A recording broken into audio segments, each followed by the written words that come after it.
আজি সকলোৱে জানো যে আমাৰ অসমৰ এজন জনপ্ৰিয় আৰ্টিষ্ট জুবিন গাৰ্গ, যাৰ গান শুনি আমি ডাঙৰ হৈছোঁ।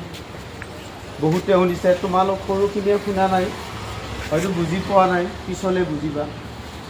যোৱাকালি তেখেতৰ যি আকস্মিক মৃত্যু, আমাৰ এই ৰাজ্যখনে তেওঁৰ এই মৃত্যুক যিহেতু গ্ৰহণ কৰিব পৰা নাই, এটা অবাস্তৱ ঘটনা, আৰু তাৰ কাৰণে আমি সকলোৱে আজি মৰ্মাহত, সকলো শোকত স্তব্ধ হৈছোঁ। কিন্তু মৃত্যু যিহেতু অনিবাৰ্য, জীৱ মানেই মৃত্যুটো এদিন হ'বই সকলোৰে, কিন্তু কাৰ কেতিয়া মৃত্যু।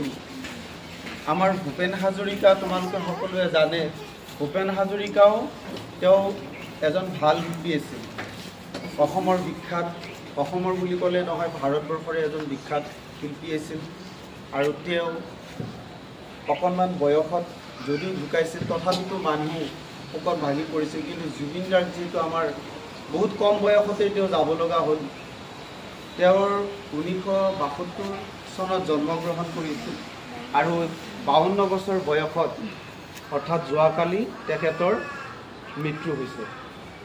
গতিকে আৰু তেখেতৰ এই মৃত্যু যিহেতু আমি মৰ্মাহত হৈছোঁ, আৰু তেখেতৰ কাৰণে আমি আমাৰ নেইনা ফাইন আৰ্টৰ তৰফৰ পৰা সকলো অভিভাৱক ছাত্ৰ ছাত্ৰী মিলি আমি গভীৰ শ্ৰদ্ধাঞ্জলিৰ এটা অনুষ্ঠান আয়োজন কৰিছোঁ।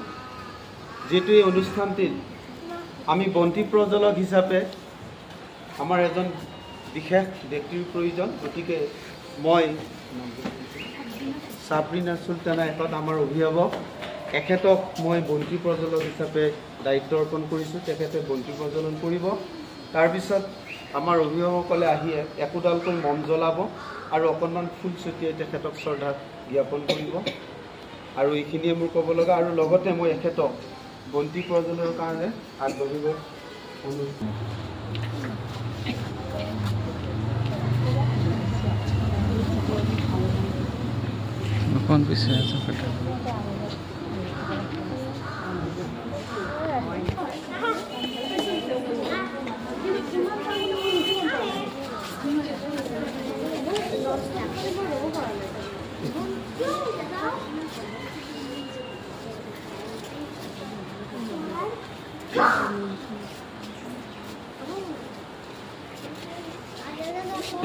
নমস্কাৰ, মোৰ নাম সাবৰিনা চুলতানা।